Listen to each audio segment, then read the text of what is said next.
안녕하십니까. 고려대학교 윤성식 교수입니다. 31강에서는 살면서 봉착하게 되는 재정 위기에 대응하는 불교적 방법에 대해서 설명하였습니다. 32강에서는 불교의 관점에서 본 투자의 기본 원칙에 대해서 이야기하겠습니다. 제 강의는 제가 동국대학교 불교학과에서 석사 박사 논문을 쓰며 공부했던 내용에 기초하여 쉽게 풀어서 설명하는 강의입니다. 보다 학문적이고 체계적인 내용은 석사 박사 논문, 저의 저서 부처님의 부자 수업 등에 일부 정리되어 있습니다. 불자는 투자에 대해서 적극적이어야 합니다. 불교를 소극적, 수동적, 허무주의적 종교로 오해하면 안 됩니다. 우리는 항상 매매, 전세, 월세라는 투자 대안에 투자합니다. 그런데도 마치 투자와 초월한 삶을 살고 있는 듯이 난 투자에는 관심 없어 라고 말할 수는 없습니다. 전세 계약 잘못하여 전세금을 날린 후에도 난 투자에는 관심 없어 라고 말할 수는 없을 것입니다. 이미 투자에 실패했기 때문입니다. 우리는 투자하면 부동산 투자, 주식 투자만 생각하지만 투자란 원가 이상의 효용을 남기려고 하는 행위입니다. 예를 들어 100이 들어갔으면 100 이상을 얻을 수 있을 때 우리는 투자 수익이 발생했다고 말합니다. 그러므로 우리의 삶과 투자는 불가분의 관계에 있습니다. 어떻게 보면 우리의 삶도 노력한 것 이상의 과실을 얻고 싶겠지요. 그렇다면 그것도 투자의 관점에서 볼 수 있습니다. 우리는 투자를 떠나서 살 수 없습니다. 교육의 예를 들어보겠습니다. 교육은 사실 정말 좋은 투자입니다. 교육을 위해 우리는 학교에 내는 납부금만 생각을 하는데 교육을 받느라 벌지 못하고 놓치는 수입은 모두 관련되는 비용입니다. 대학교 졸업까지 16년 동안 벌 수 있는 돈이 5억 원이라면 우리가 5억 원 플러스 납부금, 기타 비용을 합쳐서 대학에 투자하는 셈입니다. 그 이상을 대학 졸업 후에 회수할 수 있다고 생각하기 때문에 대학 교육을 받습니다. 흔히 돈 들여서 가르쳐 놨더니 허사다라고 말하는 것은 16년 동안 벌 수 있는 돈 플러스 대학 납부금, 기타 비용을 집어넣고도 그 이상의 대가를 받지 못했다라는 뜻입니다. 좋은 친구를 사귀기 위해서 노력하는 것도 투자입니다. 좋은 친구는 우리에게 금전적 이익 이외에도 심리적 도움, 사업 기회의 제공 등 여러 가지 이익을 줍니다. 죽음을 앞두고 아플 때 자주 들려 말동무라도 해주고 위로해주는 친구는 매우 소중한 존재입니다. 주변에 좋은 친구가 하나도 없다면 적어도 친구 관계에 있어서는 투자에 실패한 것입니다. 친구 사이의 우정에 투자라는 단어로 더럽히지 말라고 비판할 수 있을지 몰라도 인간이란 그다지 훌륭한 존재가 아니어서 진화의 과정에서 욕망을 바탕으로 생존해 왔습니다. 우리는 생존을 위해 몸부림치는 생물학적 존재입니다. 인간의 욕망이 추구하는 바는 다를지라도 모두 욕망을 추구하는 존재임에는 별 차이가 없습니다. 어떤 종류의 욕망인지가 차이가 나겠지요. 따라서 모든 인간은 자기가 투자하는 것 이상의 재정적, 심리적 과실을 회수하기를 바라는 욕망의 존재입니다. 투자의 가장 중요한 원칙은 투자에서 이익을 남기려고 하지 말고 투자해야 한다는 점입니다. 깨달음의 종교라는 불교에서 깨달음조차 추구하지 말라고 하였듯이 우리가 투자해서 이익을 남기려고 하면 역설적으로 이익을 남기지 못합니다. 앞에서 우정에 있어서 투자의 관점에서 접근할 수 있다고 말했지만 사실 투자의 관점에서 접근하면 안 됩니다. 너무 이익만 앞세우고 사람을 사귀면 못된 인간을 만나 사기당합니다. 이익을 따지지 않고 사람을 사귀면 좋은 친구가 내게 이익을 줍니다.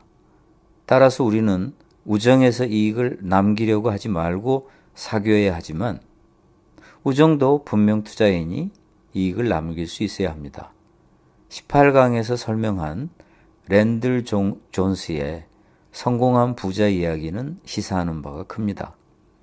돈을 추구하면 막상 돈을 벌 수 없다는 이야기입니다.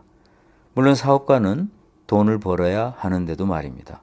오히려 어떻게 하면 싸고 좋은 물건을 소비자에게 공급할 수 있을까 고민했던 사람이 돈을 더 많이 벌었다는 것입니다. 따라서 돈을 벌려고 하지 말고 돈을 벌어야 부자가 됩니다. 투자해서 이익을 남기려고 하지 말고 투자해야 돈을 벌 수 있다는 것입니다. 깨달음조차 추구하지 말아야 깨달음을 얻을 수 있다는 것입니다. 불교 수행자는 수행자로서 투자 대안을 있는 그대로 볼 수 있는 여실직연의 능력이 필요합니다. 부자는 사업하면서 단련이 된 탓인지 남의 말을 쉽게 믿지 않습니다. 뭐라고 옆에서 말을 해도 쉽게 동의하지 않습니다. 반면 보통 사람은 돈을 많이 벌 수 있다는 말에 금방 혹합니다. 남의 말을 쉽게 믿지 않는 것이 어쩌면 세상을 있는 그대로 보는 현상인지도 모릅니다. 조주 스님은 도가 무엇이냐고 묻자 평상심이 도라고 답했습니다. 투자 대안을 실행할 때 평상심을 잃지 않고 투자 수익이 올라가면 너무 좋아하지 말고 담담하게 보고 투자 수익이 내려가면 너무 기죽지 말고 담담하게 볼 수 있어야 합니다. 불자는 이런 능력을 얻기 위해 수행합니다. 이러한 능력은 출세간지, 즉 수행자의 지혜라고 말할 수 있습니다. 투자에는 각종 세속적인 기술이 필요합니다.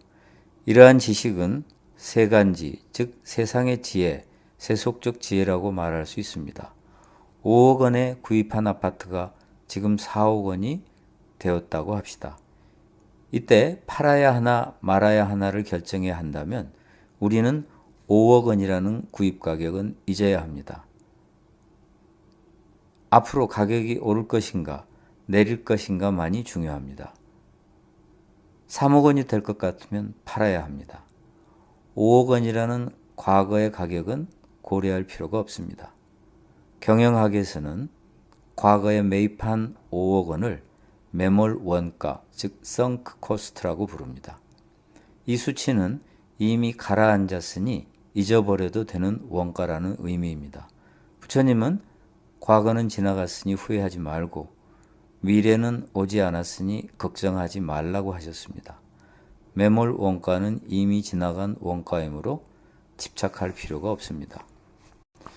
어떤 사람은 은퇴 후 특별한 재정 계획 없이 평소와 같이 돈을 쓰다가 몇 해 안 가서 파산 직전에 왔음을 알게 되었습니다. 그분은 매우 지적 능력이 뛰어난 분이기 때문에 많은 사람들이 의아하게 생각했습니다.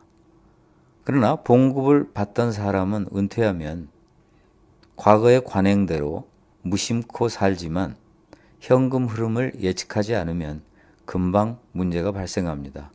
우리의 머리는 몇 수 앞밖에 보지 못하므로 장기 현금 흐름을 파악하기 위해서 펜과 종이를 들어 들어올 돈, 나갈 돈을 미리 한번 생각해 봐야 합니다.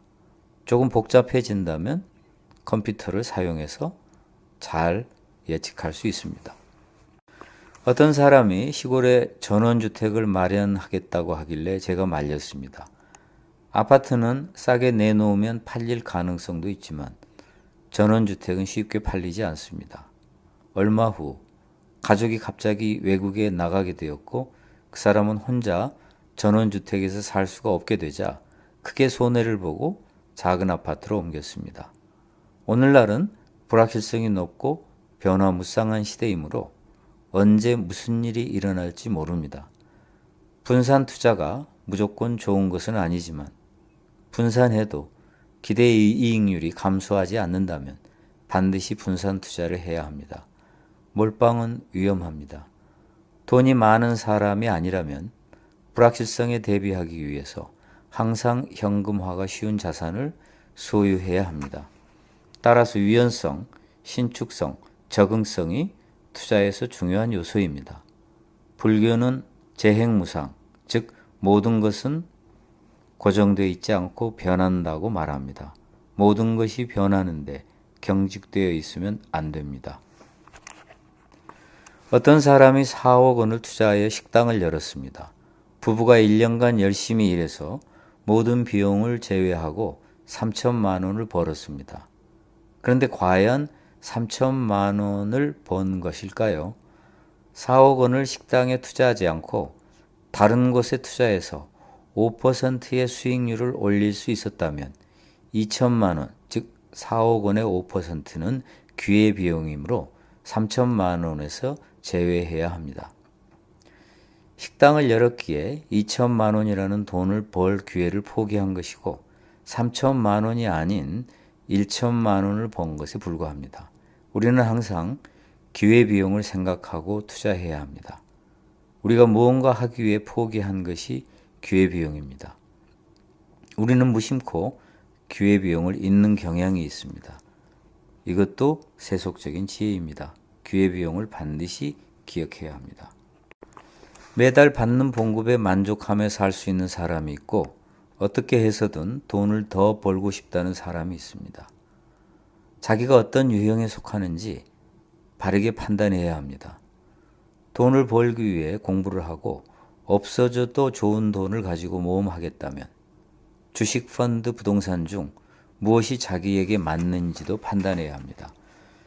어떤 사람은 부동산 투자는 잘하는데 주식은 실패합니다. 반대 경우도 있습니다. 부동산과 주식은 의사결정에 있어서 상당히 성격이 다른 투자 부문입니다. 돈 빌려 투자하는 것이 아무렇지도 않은 사람도 있지만 매달 이잣돈 내는 게 엄청난 스트레스인 사람도 있습니다.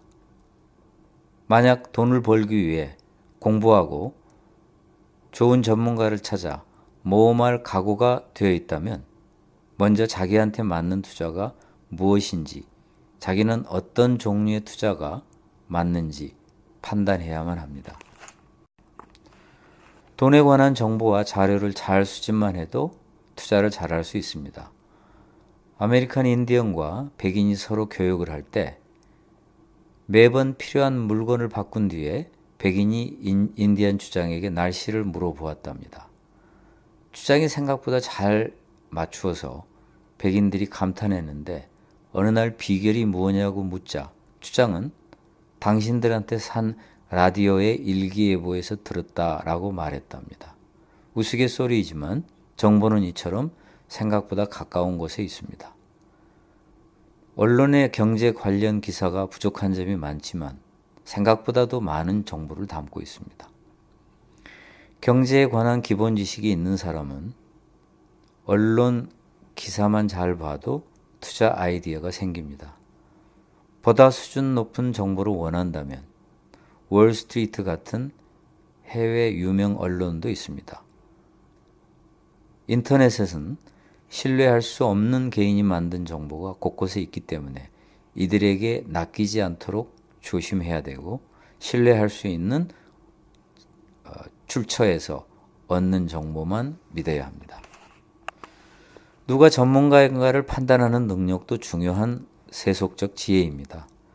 자기가 직접 수집하는 정보와 자료만으로 한계가 있을 때 우리는 전문가에게 의존합니다. 어떤 사람이 상속세를 납부하기 위해 세무사에게 문의했더니 세무사에 따라 액수가 모두 다르더라 합니다. 기업은 세금 문제로 소송을 하게 되면 대부분 대형 법무법인으로 갑니다. 담당자는 대형 법무법인에 의뢰하면 설사 법정에서 지더라도 대한민국 최고의 법무법인에게 의뢰했으니 사장의 질책을 면할 수 있습니다. 만약 개인 변호사한테 의뢰했다가 법정에서 지면 사장의 질책에 꼼짝없이 당합니다. 대형 법무법인이라고 세금 전문가가 잘 포진하고 있는 것은 아닙니다. 실제로 판사나 검사 중 세금 사건을 접하는 경우는 많지 않다 보니 변호사 중에 세금에 대해 전문가라고 내세울 수 있는 사람은 생각보다 드뭅니다. 세무사보다 전문 지식이 떨어지는 변호사도 많고 의뢰인의 설명을 듣고 사건을 이해조차 못하는 변호사도 있다고 합니다. 사람들은 겉으로 드러나는 것에 현혹되므로 세금에 관한 전문 지식이 있는가를 보는 게 아니라 과거에 어떤 직책을 맡았는지 봅니다. 부장판사 출신인가? 부장검사 출신인가? 대법관인가? 검사장인가? 그래서 정관 예우 문제도 생겨나는지 모르겠습니다. 주식이나 펀드의 전문가는 세금 전문가와는 달리 교육이나 경력이 중요하지 않습니다. 고졸이라고 해도 주식의 고수가 될 수 있습니다. 경영학 교수라고 투자를 잘하는 것은 아닙니다. 결국 전문가의 선정은 분야마다 기준이 다를 수밖에 없습니다. 전문가를 잘 판단하는 능력도 결국은 전문성이 어느 정도 필요합니다. 주식 전문가, 부동산 전문가 등 수많은 경제 전문가의 의견을 종합해 줄 수 있는 사람은 거의 없으므로 자기가 종합해서 판단해야 합니다.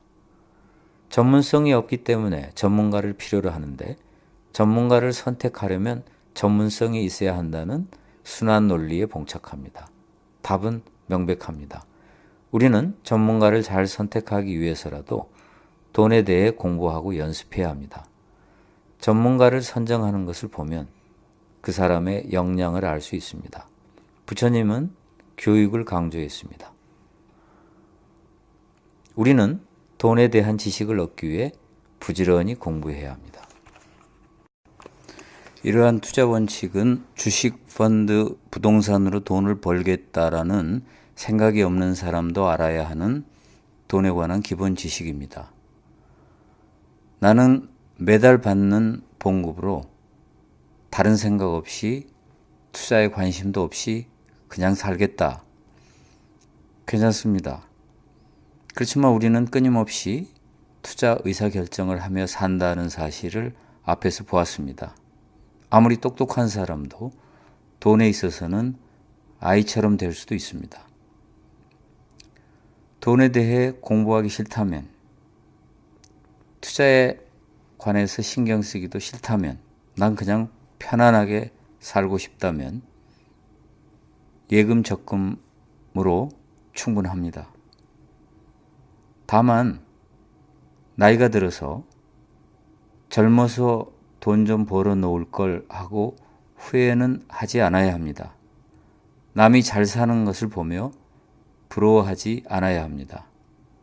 그러려면 최소한 개똥 철학이라도 필요합니다. 우리 불자들에게는 경전에 담겨 있는 불교 철학이 있습니다.